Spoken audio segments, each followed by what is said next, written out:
I agree. I'm Melita, and this is my channel, The Midnight Librarian, and today I'll be talking about my last book haul of 2023.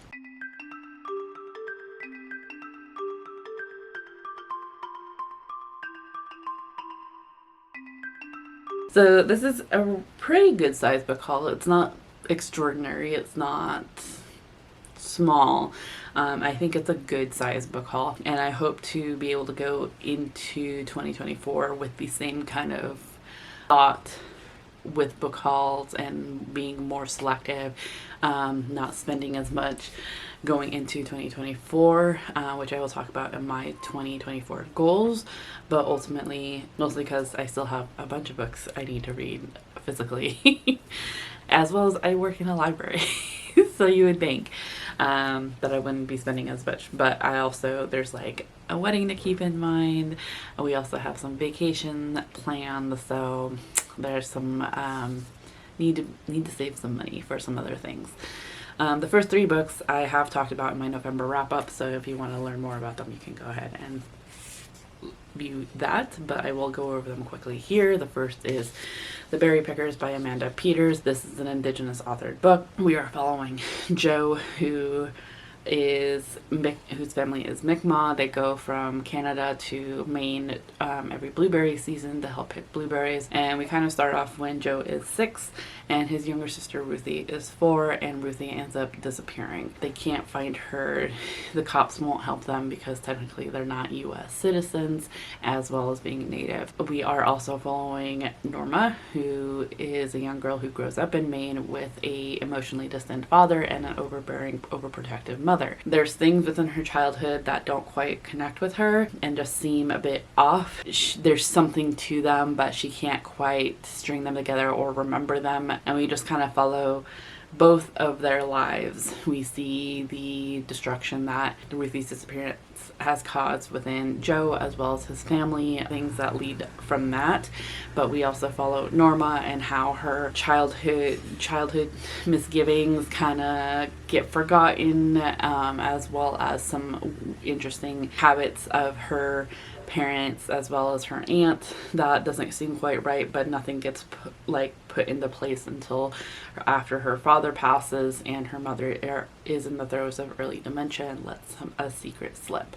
So I ended up listening to this through Libro FM as an advanced listener's copy, and as I was listening, wanted the physical copy very much. It is a gorgeous physical copy, and I'm glad I have it. The same goes with The Center. This was one I had purchased through Libro, and as I was listening to it, was really enjoying it and really liked this cover design, and so got a physical copy. This is by Aisha Manazir Siddiqui. The Center follows Anisa, who is Pakistani, who lives in the UK as a Bollywood translator. She knows Urdu, she knows English, and she's kind of in a rut. This is not what she wants to do. She always thought of herself as a great translator of great literature, but finds herself stuck. But when her boyfriend ends up coming home and seems to have learned Urdu overnight, she demands to know his secret, and he talks to her about the Center, which is a rigorous program where you can't bring in cell phones or laptop of any kind, no connection with the outside world, and very strict in terms of no interacting with anybody else who's taking the program. And so she takes this program and learns German, but she ends up getting more involved with the Center and its possibilities than she ever thought possible. I thought it was fun. And then the third book was also one that I had listened to through my library, actually, not the one I work in, but the county library, and enjoyed it enough to want a physical copy, but not enough to spend an absorbent amount of money on these special editions, despite them being absolutely gorgeous. But that is Divine Rivals by Rebecca Ross. This one, we are following 2 perspectives in an interesting world, following 2 perspectives, Iris Winnow and Roman Kitt. Iris, her brother, has been called to war with 2 warring gods, and so she is left to take care of their mother who falls into a depression. Iris Minot is also is vying for a columnist position in the local Gazette. I think it's the Oath Gazette. But her rival is Roman Kit, who is a little arrogant and comes from money. But at night, Iris ends up writing her brother letters and puts them underneath her wardrobe, only for them to wind up in Roman Kit's hands. He knows it's Iris Minot, but doesn't want her to know it's him responding back just yet, and things ensue. So, like I said, you can hear more of my thoughts about these three in my November wrap-up. The next couple books I got from bookshop.org. It's one of my favorite places to get books and to find books. First is Weeds in Defense of Nature's Most Unloved Plants by Richard Mabey. Weeds are botanical thugs, but they have always been essential to our lives. They were the first crops in medicine, and they inspired Velcro. They adorn weddings and foliate the most derelict urban sites with the verve and historical breadth of Michael Pollan. Acclaimed nature writer Richard Mabey delivers a provocative defense of the plants we love to hate. So, first off, the cover is absolutely gorgeous, but I'm always looking for more nature nonfiction, and I thought this would be really interesting, particularly as I'm starting to prep my garden for winter and make sure that I don't have an absorbent amount of weeds come spring. The next is another Indigenous author, one I've read from before. I read her memoir, but Sasha Tescablu Lapointe. This is Rose Quartz, a book of poems. I thought this cover was also absolutely gorgeous. That tends to be one of the things that definitely attracts me to books, is if they have a good cover. And I just I'm not the biggest on poetry, and I'm usually kind of hesitant, but this one I was attracted to and just wanted to give it a shot. So next is my final book of the month pick, and that was for November. I have since canceled my subscription to Book of the Month just because I was skipping more months than anything else, but I did end up choosing What the River Knows by Isabel Ibanez, which I'm a little nervous about because I believe her last book was the one that everyone was criticizing for being pro-colonizer. Yeah, Woven in Moonlight. I haven't heard much about this. We are following a Bolivian Argentinian, Inez Oliveira, who belongs to the glittering upper society of 19th century Buenos Aires, and like the rest of the world, the town is steeped in old world magic that's been largely left behind or forgotten. Inez has everything a girl might want, except for the one thing she yearns for most, her globe-trotting parents, who frequently leave her behind. When she receives word of their tragic death, Inez inherits their massive fortune and a mysterious guardian, an archaeologist in partnership with his Egyptian brother-in-law. Yearning for answers, Inez sails to Cairo, bringing her sketch pads and a golden ring her father sent for her for safekeeping before he died. But upon her arrival, the old world magic tethered to the ring pulls her down a path where she discovers there's more to her parents' disappearance than what her guardian led to her to believe. This is oddly giving me I just watched this, what's it called, it's with Tom Holland, is it Mark Wahlberg that's a part of it, Uncharted. It's giving me that. The cover is absolutely gorgeous, and I was, like I said, I had a credit. This is the last one I wanted, so yeah. The next two I actually found in two different little free libraries throughout my area. I have a crate of books that I've been hauling around in my car, and anytime I see a little free library with some space, I'll put some books in there. But these two I ended up finding in two different ones, and the first is The Ocean at the End of the Lane by Neil Gaiman. This one I've been curious about. I have tried reading before. I did not realize this had deckled edges. Gross. But from what I understand, this one we are following a middle-aged man who returns to his childhood home to attend a funeral. Although the house he lived in is long gone, he is drawn to the farm at the end of the road, where when he is 7, he encounters a most remarkable girl, Letty Hemstock, and her mother and grandmother. He hasn't seen Letty in decades, yet as he sits by the pond, a pond that she had claimed was an ocean behind the ramshackle old farmhouse. The unremembered past comes flooding back. So, yeah.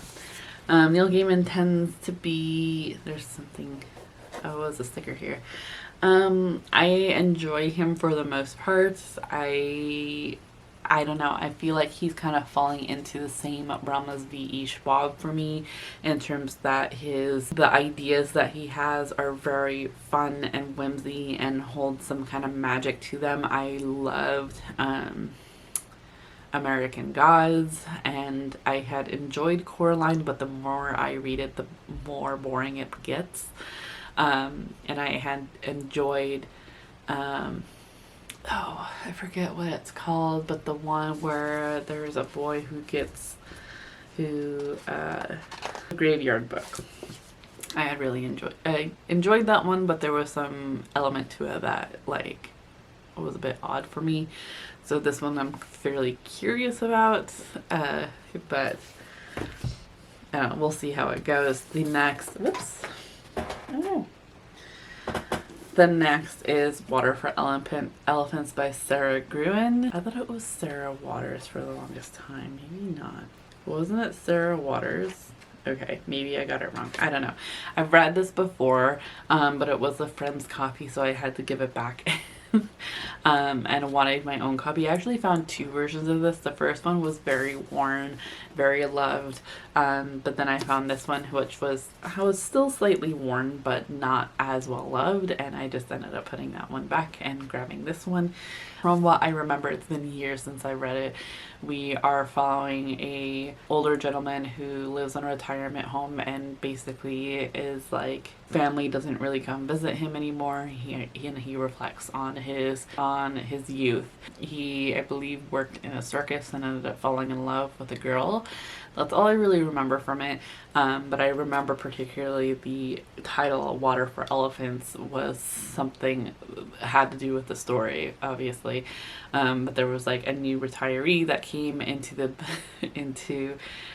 retirement home and said that he used to work at a circus. He got the water for elephants, and like the main character who did work in a circus was just like, that's ridiculous, because an elephant needs so much water, that you couldn't have been the water boy for elephants. But yeah, I remember loving it. I've been wanting to reread it. I kind of have interest in watch the movie and then reread this and then put out a review for it or something, but I finally have it, so I'm excited. Next, I ended up getting a couple of bookmarks that I thought would also be nice to display here. This first one I actually got from a Pango book order a couple months ago and just forgot to haul it because it was in a book and I had forgotten about it.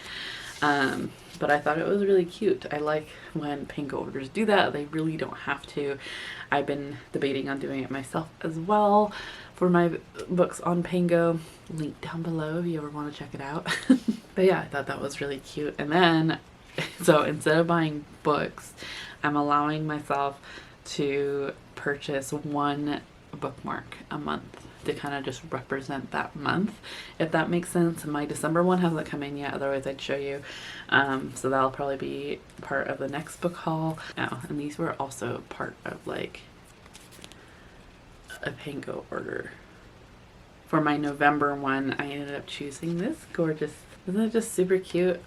It's by Mossy Pine. I will have them linked, their Etsy link down in the description down below if you want to check them out. I highly suggest it. They have cute illustrations, and that's what I kind of wanted for November, was this cozy cottagecore bookmark, and that's what I got. I don't have enough bookmarks in my opinion. That's one thing that I definitely utilized in book of the month, was their bookmarks, because my bookmarks kind of get worn, and so I'm afraid to use these in a sense. There's definitely one my brother gave to me too that I don't want to use at all because it's really pretty and has gold foiling. I think once I get enough bookmarks, I'll do like a bookmark like tour of some sort. Oh, Mossy Pine also gave me some stickers that I thought was absolutely adorable. Yeah, I thought that was absolutely cute. So yeah, there's that. And then the next book I blame on Jan from Jan Agaton. I happened to see it in one of her vlogs and was like, I need that.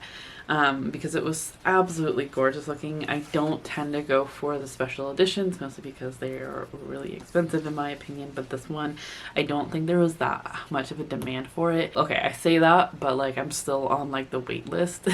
And I think it's just ridiculous. This one seemed really interesting, and that is The Forest Grimm by Catherine Purdy. Oh my god, just look at this. I love this art so much, and the pages.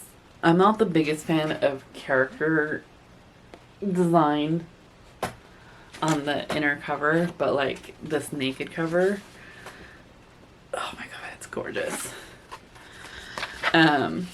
Just because like I don't like, so it's gorgeous.